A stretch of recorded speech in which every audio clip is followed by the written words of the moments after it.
Gold medallist athlete park में सोने पर मजबूर क्यों?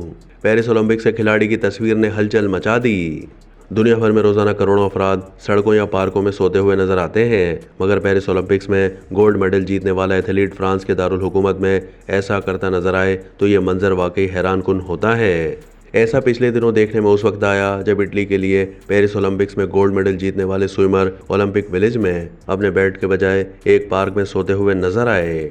जी हाँ, वाकई हजारों खिलाड़ियों की मेजबानी करने वाले ओलंपिक विलेज को छोड़कर उस एथलीट ने पार्क में सोने को तरजीह दी। मगर उसने ऐसा क्यों किया? थॉमस चेकोन नामी स्विमर ने men's 100 metre backstroke event में गोल्ड मेडल जीता था, जबकि एक और इवेंट में ब्रॉन्ज मेडल भी अपने नाम किया था।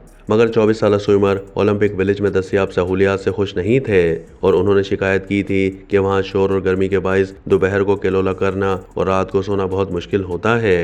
एथलीट का कहना था कि ओलंपिक विलेज में एयर कंडीशनर नहीं है, वो बहुत गर्म है, वहां का खाना भी अच्छा नहीं है। थॉमस चेकोन ने कहा कि जब मैं घर पर होता हूँ तो मैं हमेशा दोपहर को केलोला करता हूँ, मगर यहाँ शदीद गर्मी और शोर के बायस मेरे लिए ऐसा करना बहुत मुश्किल हो गया है।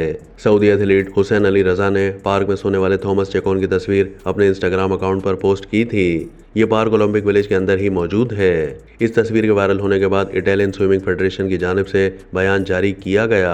बयान में कहा गया कि थॉमस चेकोन के पार्क में सोने की तस्वीर और उनकी जानिब से ओलंपिक विलेज के हवाले से की जाने वाली शिकायत में कोई ताल्लुक मौजूद नहीं है।